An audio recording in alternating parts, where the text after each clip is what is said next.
നീ ഇതെവിടെ നിരങ്ങാൻ പോയതാടാ? ഒരു ചായ കുടിക്കാം. അപ്പൊ കുറച്ചു നേരം മുമ്പ് നീ എങ്ങടാ പോയത്? അത് മൂത്രമൊഴിക്കല്ലേ? ആ, മൂത്ര ഒഴിയും ചായ ഒടിയും. പണിയെടുക്കാണ്ട് നേരം കളയണം. എനിക്കാണ്ട് ഇറച്ചി വെട്ടി കൊടുക്കടാ. എത്രയാണ്? 1 കിലോ. അതെ, എല്ലില്ലാണ്ട് എടുക്കണം കേട്ടോ. അപ്പൊ എല്ലെന്ത് ചെയ്യും? എന്റെ നായർ ഇത്തിരി എല്ലൊക്കെ തിന്നണം, എന്നാൽ എല്ലിനും നട്ടലിനൊക്കെ ഒരു ഇതുണ്ടാവും. ഓ, നിന്റെ എല്ലിന് നല്ല ബലമാണല്ലോ. എന്തേ എത്ര പേരെ ഇടിച്ച് ചോര തുപ്പിച്ച കൈയാണെന്നറിയത്? നമ്മുടെ ചത്തുപോയി കീരിക്കാടൻ ജോസ് ഞാൻ തമ്മിൽ പല പ്രാവശ്യം വിട്ടിട്ടുണ്ടല്ലോ. എന്റെ മേലൊന്ന് പോറിയിട്ടില്ല. നീ ഓടിയിട്ടുണ്ടാവും. ഓട് ഹൈദ്രോസിന്റെ ചരിത്രത്തിലില്ല.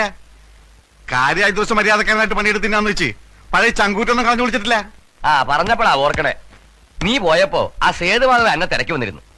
ആര്? ആ, സേതുമാധവൻ എന്നെ തിരക്കിയോ? എന്തിന്? ആ, എനിക്കറിയോ. കുറച്ചു കഴിഞ്ഞ് വരാന്ന് പറഞ്ഞു. ഓ, പെട്ടെന്നൊരു വയറുവേദന.